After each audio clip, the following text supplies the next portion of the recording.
Assalamualaikum warahmatullahi wabarakatuh. Saya M. Rakib Jamari. Sekarang berada di Pekanbaru, Riau, Indonesia. Saya pada hari ini akan menyuguhkan suatu materi pelajaran yang berkaitan dengan Islamologi dan Kristologi.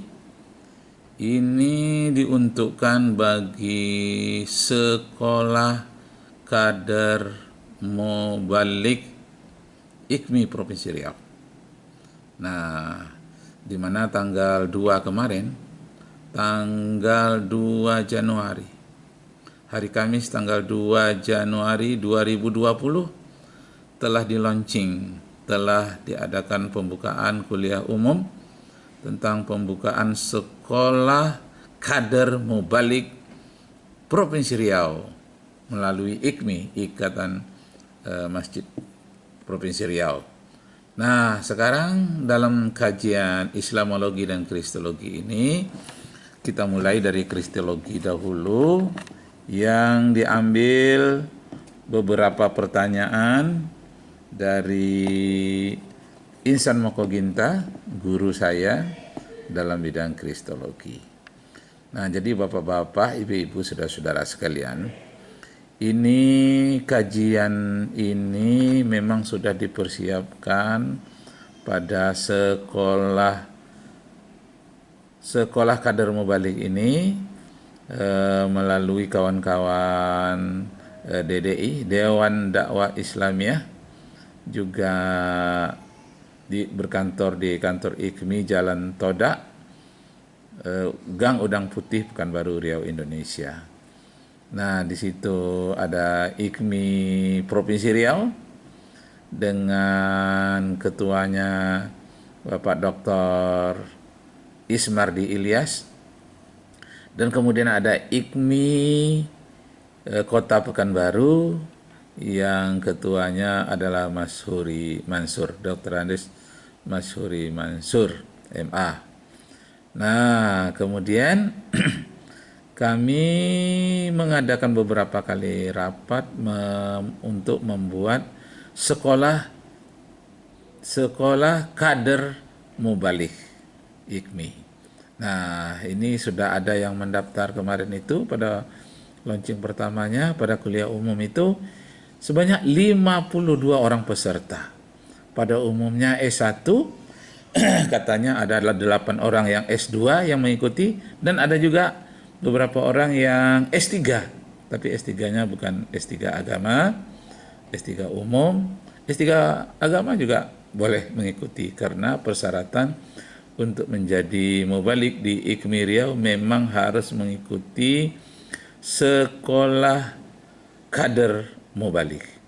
Nah, ini sebagai bahan, langsung saja saya mengungkapkan khusus bagian mata kuliah yang saya tangani, yakni bagian perbandingan agama. Nah, sekarang saya akan bacakan apa dia permasalahan yang paling hebat pada perbandingan agama, yakni saya kutip pertanyaan ini dari guru saya, Insan Mokoginta. Pertanyaan yang pertama, tunjukkan satu ayat bahwa Nabi Isa itu beragama Kristen. Nah, ini dia. Jadi kalau ada satu ayat saja menunjukkan bahwa agamaku agama Kristen, ada diucapkan oleh Nabi Isa alaihissalam, itu Pak Insan Mokoginta berani memberikan hadiah satu mobil baru BMW, karena beliau memang orang kaya ya. Kemudian yang kedua, siapa yang bisa menjawab juga dikasih BMW. Tunjukkan satu ayat bahwa Nabi Isa mengaku dirinya Tuhan dan menyuruh orang lain untuk menyembahnya. Artinya, aku ini Tuhan, tidak ada Tuhan lain selain dari aku, sembahlah aku sebagai Tuhanmu. Adakah satu ayat Nabi Isa secara jelas, secara eksplisit menunjukkan bahwa dirinya mengaku sebagai Tuhan untuk disembah dan beribadah kepadanya? Yang ketiga, coba tunjukkan satu ayat yang memerintahkan ke gereja itu harus hari Minggu. Nah, pada hari Minggu pergilah kalian ke gereja untuk beribadah. Coba tunjukkan satu ayat saja yang menyuruh beribadah pada hari Minggu. Ya kalau tidak ada, kenapa dilakukan? Kenapa dibuat-buat? Nah, inilah pertanyaannya. Kemudian sebutkan satu ayat bahwa Nabi Isa itu 100% Tuhan, 100% manusia. Kenapa ini ditanyakan? Karena ungkapan seperti ini sangat populer di hampir di setiap khutbah orang-orang di gereja. Hampir setiap perdebatan, setiap diskusi, ini perkataan ini muncul. Dia adalah 100% Tuhan, adalah 100% manusia. Nah, Ahmad Deedat mengatakan ini bahasa apa ini? Bahasa Inggris tidak pernah seperti itu. Bahasa Yunani juga tidak. Tapi kenapa ini muncul? Nah, coba sebutkan alasannya. Nah, kemudian yang keempat, coba sebutkan bahwa Nabi Isa itu dijamin masuk surga. Dan pengikutnya dijamin masuk surga, pasti. Nah, coba sebutkan satu ayat bahwa dia dan pengikutnya dijamin masuk surga 100%. Mana ayatnya? Nah, kemudian coba sekarang ini beredar banyak foto-foto Nabi Isa berwarna. Inilah foto Nabi Isa yang asli, berwarna fotonya. Nah, jadi coba sebutkan foto itu, mana foto Nabi Isa yang sebenarnya, foto aslinya, karena fotonya sudah berwarna. Kalau lukisan-lukisan saja nggak masalah. Ini fotonya asli katanya. Foto berwarna, ini tidak masuk akal rasanya. Mana mungkin di zaman dulu ada foto berwarna lagi.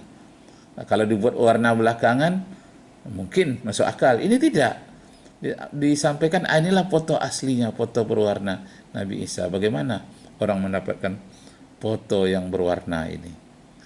Nah, kemudian ayat tentang kelahiran Nabi Isa itu tanggal 25 Desember. Sebutkan satu ayat saja di dalam Injil atau di dalam Taurat Perjanjian Lama sekalipun.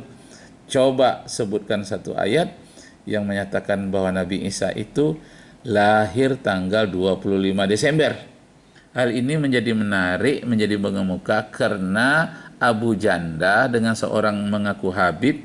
Abu Janda itu selalu mengatakan, kami mengucapkan selamat Natal atas maulidnya Nabi Isa 25 Desember. Hei Abu Janda, kalau Anda juga ikut menyatakan Nabi Isa itu lahir tanggal 25 Desember, walaupun Abu Janda mengaku beragama Islam, boleh juga. Tolong umat Nasrani mencarikan satu ayat yang menyatakan bahwa Nabi Isa lahir tanggal 25 Desember. Coba kalau ada. Tidak ada. Itu kan tanggal 25 itu lahirnya Dewa Mitra. Tapi karena ini diulang-ulang, setiap tahun diulang-ulang lagi, tanggal sekian lahirnya Nabi Isa. Nah, carilah ayatnya. Berlaku untuk Abu Janda ya, dan teman-temannya untuk mencarikan satu ayat, membantu orang lain untuk memahami, untuk mencari tanggal 25 Desember kelahiran Isa alaihissalam. Coba tolong carikan ayatnya. Dan kemudian dalam sejarah dunia sejak 2000 tahun yang lalu. Nah, coba cari. Sejak 2 tahun yang lalu, sebutkan nama satu orang saja yang hafal Injil. Injil itu kan tipis. Mulai dari kitab Matius, Markus, Lukas, Yohanes. Empat Injil saja, tipis. Nah, carilah dalam sejarah dunia selama 2000 tahun, malah tahun 2020 sekarang ini, sebutkan dalam sejarah satu orang saja yang hafal kitab Injil. Nah, jangankan 4 Injil tadi, satu sajalah kitab Matius misalnya, hafal seluruhnya oleh pendeta atau siapapun, Paulus sekalipun. Nah, coba dicari. Nah, masih banyak hal-hal yang lain lagi diungkapkan. Nah, untuk lebih jelasnya, mari kita dengarkan ini ungkapan-ungkapan dari guru saya Insan Mokoginta. Karena saya banyak membaca buku-buku beliau. Nah, sekarang coba kita dengarkan lebih banyak daripada yang saya bacakan itu tadi. Mari. Kepada masing-masing narasumber kita akan kita berikan waktu kurang lebih 15 menit. Saya percaya waktu itu amat singkat, tapi tentu yang akan sampaikan masalah pokok pembicaraan yang barangkali memang amat penting untuk disampaikan. Karena lagi masing-masing akan kita berikan waktu selama 15 menit. Yang pertama akan kami serahkan kepada Bapak Insan NS Mokoginta. Terima kasih. Baiklah, terima kasih. Hadirin yang berbahagia, sesuai dengan tema ini, mustahil Kristen bisa menjawab pada dia mobil BMW.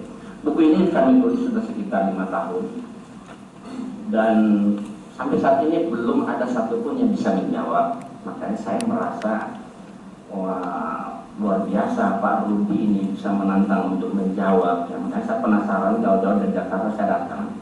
Tapi pada dasarnya buku ini pernah dijawab oleh pendeta dari Bekasi beberapa tahun lalu, tapi tidak terjawab. Kemudian juga sudah dijawab oleh pendeta Budi Asadi dan pendeta Esra dari Kupang. Waktu itu kami debat di Universitas Islam Muhammadiyah Sidoarjo. Dan visinya ada, ini visi produktifnya debat, ya, berada BMW mustahil Kristen bisa menjawab. Terlihat sekali betapa pendeta Budi Asadi tidak bisa menjawab sama sekali, malah dia ditertawakan oleh jamaah. Ini ada isi rekamannya ketika membahas tentang kehadiran BMW. Memang kami sudah 2 kali debat sama dia, tapi satu tema lain, tema berada BMW sudah dibahas. Nah, ada 11 pertanyaan seperti kita lihat di layar ini. Ada 11 pertanyaan. Setiap pertanyaan diberi hadiah 10 juta. Nah, pertanyaan pertama kita lihat, ya, mana pengakuan Yesus di dalam Alkitab bahwa dia beragama Kristen? Ini saya merasa ini satu pertanyaan yang wajar-wajar saja. Umat Kristen ini kan kaitannya, coba periksa KTP-nya kan Kristen. Wajar kalau sama membuat satu pertanyaan seperti ini. Adakah tertulis dalam Alkitab Yesus beragama Kristen? Kemudian yang kedua, mana ajaran Yesus ketika dia berumur 16, berumur 13 sampai 29. Sebab setahu saya di Alkitab ada tertulis umur 12 dan 30 dia muncul. Jadi 17 tahun separuh dari umur Yesus itu tidak ada kisahnya di dalam Alkitab. Jadi pertanyaan mana, ya, ajaran Yesus yang terdalam dalam Injil ketika dia umur 13 sampai 29. Kemudian ketiga, mana ayatnya ucapan Yesus dalam Alkitab, akulah Allah Tuhanmu maka sembahlah aku saja. Saya merasa ini satu pertanyaan yang wajar. Umat Kristen menyembah Yesus sebagai Tuhan. Kan wajar saya mengadakan pertanyaan, ada nggak kata Yesus, akulah Allah Tuhanmu maka sembahlah aku saja? Ada nggak? Setahu saya yang ada, Yesus menyuruh menyembah hanya kepada Allah, baik Quran maupun Bible ada. Ya. Kemudian yang berikut keempat, mana, ya, firman Allah tertulis dalam Alkitab, katanya akulah yang mewahyukan Alkitab dan aku pula yang menjaganya. Ya. Kenapa pertanyaan ini saya ajukan? Ya. Karena umat Kristen itu kan kalau ditanya selalu mengatakan bahwa Alkitab itu 100% firman Tuhan. Ya. Kalau memang betul-betul Alkitab 100% firman Tuhan, Allah yang betul-betul mewahyukan, tentu ada dong jaminan dari Allah, akulah yang mewahyukan Alkitab dan akulah yang menjaganya. Ada enggak? Saya itu satu pertanyaan wajar. Kemudian yang kenal, mana perintah dari Yesus atau Tuhan dalam Alkitab untuk beribadah masuk gereja hari Minggu? Apakah tidak wajar pertanyaan saya? Sebagian besar umat Kristen masuk gereja hari Minggu. Ada enggak perintah Allah Yesus masuk gereja atau beribadah atau mengkuduskan hari Minggu? Setahu saya Anda kalau ingin mengkuduskan itu hari Sabat. Seumur hidup Yesus tidak pernah sekalipun mengkuduskan hari Minggu atau masuk gereja atau beribadah hari Minggu. Selalu hari Sabat, hari Sabtu. Bahkan ancamannya hukuman mati dan tidak mengkuduskan hari Sabat. Kenapa kok hari Minggu yang dijadikan hari ibadah? Ini satu pertanyaan saya, salah satu sesuatu yang wajar. Kemudian yang kedua, mana dari Alkitab Yesus 100% Tuhan, 100% manusia? Kenapa pertanyaan saya ajukan? Karena saya sudah beratusan mungkin saya berdebat dengan berbagai pendeta. Selalu ujung-ujungnya kalau Yesus terpojok, dia lemah, selalu kata, oh dia kan 100% manusia. Kalau kelihatan hebat, oh Yesus kan 100% Tuhan. Jadi pertanyaan, ada nggak dalil tertulis dalam Injil atau kita Yesus 100% Tuhan, 100% manusia? Ada nggak? Kemudian yang ketujuh, mana dalilnya Anda percaya kepada Yesus sebagai Tuhan dan Juru Selamat dijamin pasti masuk surga? Kalau masuk surga itu ada Quran banyak, Bible banyak, tapi kata pasti. Karena selalu Islam ditulis serba insya Allah, apa insya Allah belum pasti. Tapi percaya kepada Yesus dijamin pasti masuk surga. Pertanyaan saya, ada nggak? Dijamin pasti masuk surga. Ya kalimat saya ingin itu pasti masuk surga. Ada nggak? Kemudian yang ke-8, mana foto asli wajah Yesus dan siapa yang memotret? Hampir di semua rumah orang Kristen ada wajah Yesus dan Bunda Maria. Berwarna kan? Karena kamera berwarna itu baru ditemukan tahun 60-an. Akhir juga. Tahun 2010 tahun yang lalu, 2000 lebih tahun yang lalu, kamera merek apa? Berwarna lagi kan? Kemudian mana dalil dalam Alkitab Yesus lahir tanggal 25 Desember dan perintah merayakan Natal? Seluruh dunia merayakan, ya kan? Apakah tidak wajar saya ajukan pertanyaan ini? Ada nggak dalil Yesus lahir tanggal 25 Desember dan perintah merayakan Natal? Perintah itu sama sekali tidak. Kemudian yang terakhir, buktikan siapa yang hafal Alkitab walaupun satu surat saja di luar kepala. Satu surat. Ini pertanyaan yang sering saya ajukan. Kenapa saya ajukan? Karena ada pendeta mengatakan Al-Quran itu buku yang sangat tipis sehingga mudah dihafal. Al-Quran setipis-tipis, Quran halamannya banyak, 500, 600, 700 halaman. Atau orang hafal di luar kepala ini berjuta-juta halaman. SD hafal di luar kepala. Kalau kita bahasa Indonesia dibaca langsung dimengerti. Masa bertahun-tahun jadi pendeta nggak hafal? Jangankan satu lembar, saya yakin nggak ada yang hafal. Satu lembar bolak-balik Pasifik nggak ada yang hafal. Saya akan kasih 10 juta kalau ada pendeta hafal satu lembar bolak-balik Pasifik, maju ke depan. Nggak ada. Bahasa Indonesia dibaca langsung dimengerti. Kenapa? Nah ini 10. Jadi pertanyaan yang saya ajukan ini bukan mendiskreditkan orang Kristen. Tidak demikian. Sama aja orang Kristen supaya berpikir kritis. Ya kita kritis dong Alkitab. Karena apa? Yesus katakan di dalam Matius 15 ayat 9, percuma mereka beribadah kepadaku sedangkan ajaran yang mereka lakukan ajaran manusia. Jadi kita lihat ini semua bilang tidak ada dalilnya tapi diimani. Ini ajaran manusia, jadi katanya percuma. Kalau umat Kristen yang melakukan sesuai dengan apa yang diajarkan oleh Yesus atau Nabi Isa alaihissalam, saya yakin Islam dan Kristen itu bedanya tipis sekali, sangat tipis perbedaan. Ya, kenapa? Karena saya melihat ya sebagian besar umat Kristen mengamalkan justru ajaran Paulus. Ya, bukan. Jadi pengikut Yesus dalam arti yang sesungguhnya itu kami umat Islam. Ini menurut saya. Nabi Isa Nabi yang sangat kami muliakan. Pengikut Nabi Isa dalam arti sunat adalah orang Islam karena semua ajaran-ajaran Nabi Isa umat Islam yang melakukan. Yesus sunat, kami sunat. Babi haram, kami haramkan babi. Banyak sekali ajaran-ajaran Nabi Isa di Injil. Umat Islam yang mengamalkan. Maksudnya saya katakan orang Kristen mestinya bersyukur pada orang Islam karena orang Islam lah yang memelihara ayat-ayat firman Allah dan Yesus dalam Injil dan Alkitab atau Alkitab. Makanya ya, kalau orang bisa mau mengkritisi kita mereka, saya yakin ya hubungan Islam dan Kristen semakin dekat. Umpamanya babi haram, Imam Sabah ayat 7 dan 8. Orang saya nggak makan babi karena terus babi haram. Kan kita dekat dengan orang Islam kan, kita makan di rumah orang Kristen juga tidak merasa jijik atau apa. Ya karena mereka amalkan apa yang diberitakan Allah, dan tapi karena tidak diamalkan sehingga terjadi jurang pemisah antara Kristen dan Islam. Satu contoh juga kata Yesus, Yohanes 17 ayat 3. Ini ucapan Yesus, Yohanes 17 ayat 3. Kata Yesus gini, inilah yang kekal itu kekal abadi loh, masuk surga. Ada dua syarat Yesus bilang. Pertama, mereka menjadikan Allah satu-satunya Tuhan yang esa. Kedua, menjadikan Yesus Kristus yang telah Dia utus. Asyhadu an la ilaha illallah wa asyhadu anna Isa rasulullah. Ini kalimat sangat tensi yang harus diamalkan oleh umat Kristen. Hanya menjadikan Allah satunya dan Yesus hanya seorang utusan.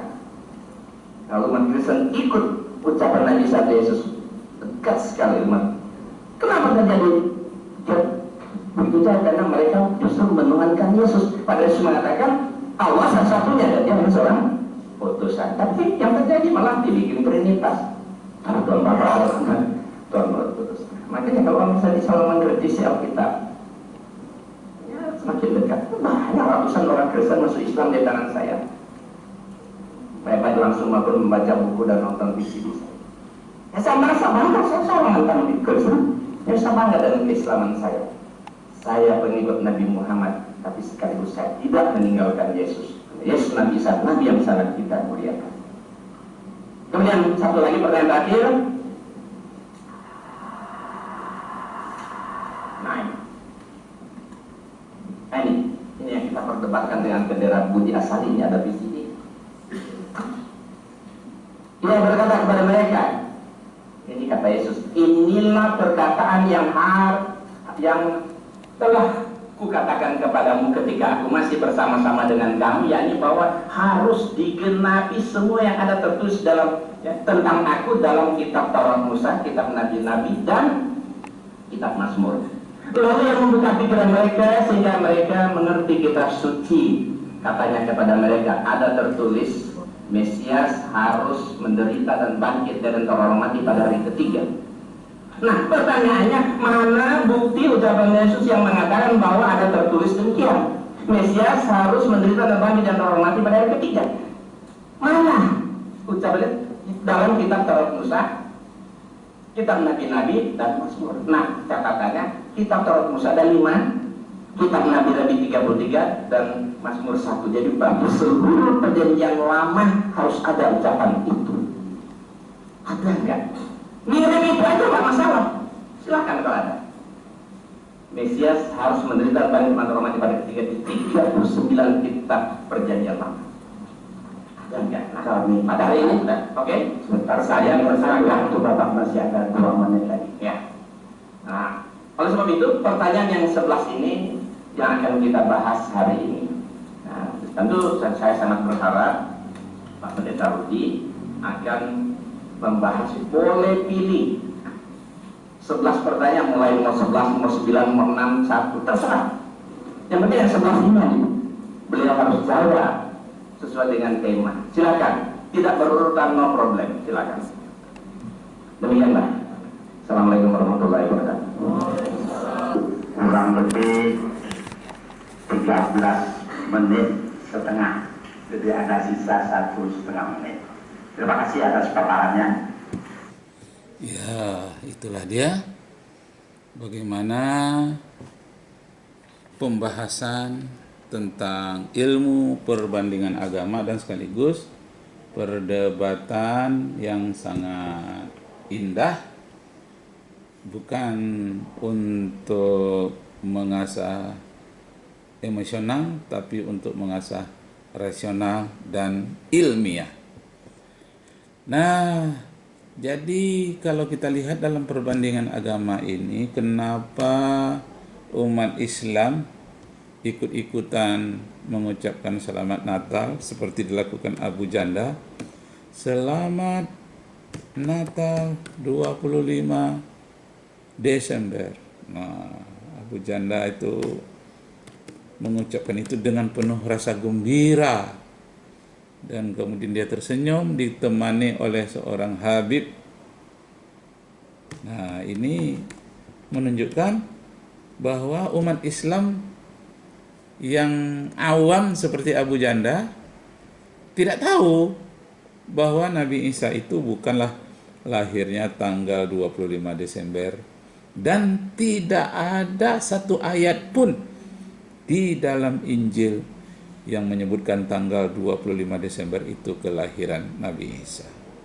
Nah, karena itu dengan melalui pelajaran yang singkat ini, baik itu masyarakat secara umum maupun para intelektual ini bisa mendalaminya. Nah, sekarang kita lihat sedikit, adakah umat Islam ini dia Permadi Arya. Kami berdua mengucapkan selamat Natal bagi umat Kristiani karena kami umat Islam berperi kemanusiaan. Buat apa beragama kalau lupa kemanusiaan? Karena puncak agama adalah cinta kemanusiaan. Jadi sekali lagi, selamat merayakan Hari Maulid Nabi Isa alaihissalam. Merry Christmas and Happy New Year 2020. Nah, itu dia. Wah, jadi ini sangat luar biasa. Nah, saya ulangi sekali lagi supaya lebih mantap. Kita perhatikan apa. Saya Permadi Arya. Nah. Saya Habib Reza Fauzan Al-Habib. Kami berdua mengucapkan selamat Natal bagi umat Kristiani karena kami umat Islam berperi kemanusiaan. Buat apa beragama kalau lupa kemanusiaan? Karena puncak agama adalah cinta kemanusiaan. Jadi sekali lagi, selamat merayakan Hari Maulid Nabi Isa alaihissalam. Merry Christmas and Happy New Year 2020. Masya Allah. Nah, itulah yang terjadi di kalangan umat Islam yang awam. Jadi video ini ditujukan kepada masyarakat yang awam. Sedangkan bagi masyarakat Islam yang intelektual tentu lebih dari sekedar itu. Mereka mengerti falsafahnya, mengerti sejarahnya, dan mempelajari, menggali banyak-banyak ayat, baik dalam kitab Perjanjian Lama maupun kitab Perjanjian Baru. Nah, ini memang merupakan satu seorang ulama, kewajiban apalagi seorang habaib harus menjauh dari pintu penguasa. Kalau penguasa mau mendekat kepada ulama, seperti dicontohkan pada Bung Karno. Bung Karno entar dulu datang ke rumah Kiai Wahab Hasbullah, datang ke Hadratus Syekh Hasyim Asy'ari, datang. Begitu juga Pak Harto. Pak Harto entar datang ke Habib Ali bin Abdurrahman Al-Habsyi Kuitang, datang ke Abah Anom, datang berguru. Pak Harto juga. Cuman Bung Karno sama Pak Harto yang datang kepada ulama. Sekarang ulama datang ke mereka. Ya Rob, bukan ulama. Kita copot gelar ulamanya, jadi ubaru aja panggilnya ya. Lah emang begitu mestinya. Tidak kontradiksi, saudara. Yang saya sampaikan nggak kontradiksi, harus akur, tapi jangan mendekat dari ulamanya. Artinya kita mau memberikan sindiran halus kepada pemerintah, mendekatlah kepada ulama. Wabil khusus ulama warasatul anbiya, wabil khusus ulama yang menjadi cucu Rasulullah Sallallahu Alaihi Wasallam. Negeri ini bakal berantakan begini terus kalau umpamanya Habib Rizik belum kembali ke Indonesia. Lu catat ngomongan gue. Lo catat sekarang, negeri ini bakal berantakan terus kalau belum Habib Rizik dipulangkan ke Indonesia. Kenapa? Karena ini namanya kurang ajar kepada cucu Rasulullah Sallallahu Alaihi Wasallam.